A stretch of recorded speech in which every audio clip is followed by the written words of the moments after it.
और रोजाना पूजा करता हूँ। मेरी 2 साल पहले ही शादी हुई है। मेरे घर में मेरे माता पिता है और 5 महीने पूर्व ही हमें भगवान महादेव की कृपा से पुत्र रत्न की प्राप्ति हुई है। यूँ तो मैं हमेशा काम के सिलसिले में बिजी ही रहता हूँ। ऐसे में एक समय की बात है जब मेरे सभी घर वाले कहीं बाहर जाने घूमने के लिए बहुत ज़्यादा जिद कर रहे थे। चूँकि हम बहुत समय से कहीं घूमने नहीं गए थे, इसलिए मैंने भी सोचा कि कहीं घूमने जाना चाहिए। ऐसे में हमने हमारे घर से 200 किलोमीटर दूर स्थित एक एडवेंचर पार्क में जाकर एडवेंचर करने का डिसाइड किया। अगले दिन जब हम पार्क में जाने के लिए रवाना हो ही रहे थे, तब अचानक से सुबह मेरे पिताजी को जाने से पहले एक छींक आ गई और उन्होंने मुझसे कहा, बेटा थोड़े टाइम रुक जाते हैं, बाद में चलेंगे। परंतु मैंने उनसे कहा कि पिताजी ये सब अंधविश्वास की बातें हैं, आप चलिए। और उसी समय हम एडवेंचर पार्क के लिए रवाना हो गए। हम 100 किलोमीटर का सफ़र तय कर चुके थे, तभी मुझे रास्ते में एक प्राचीन महादेव का मंदिर दिखा। अब मैं तो था एक सच्चा शिव भक्त, दर्शन किए बिना तो जाने से रहा। उसके बाद दोस्तों मैंने अपने पूरे परिवार के साथ वहाँ शिव मंदिर में दर्शन किए और हमारी मंगलमय यात्रा की कामना भी की।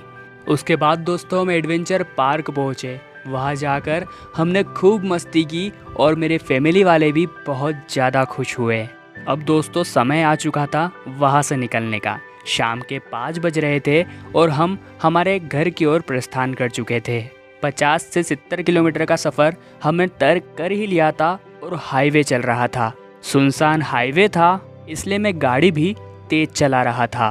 तभी अचानक से मेरी कार के सामने एक हिरण आ गया और उसे बचाने के चक्कर में हमारी कार का संतुलन पूरी तरह से ख़राब हो गया और हमारी गाड़ी का एक्सीडेंट हो गया और वो डिवाइडर में घुस गई।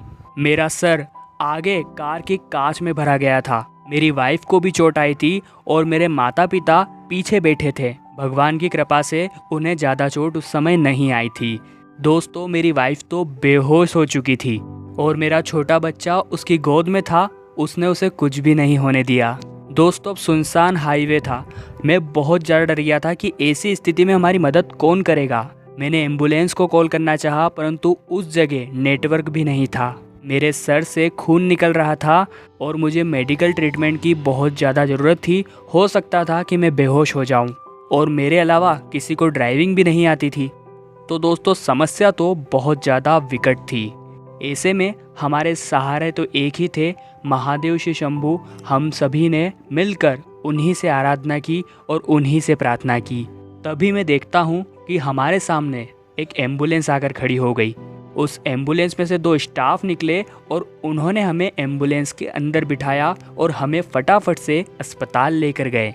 वहाँ पर हमारा ट्रीटमेंट हुआ और हम 1 से 2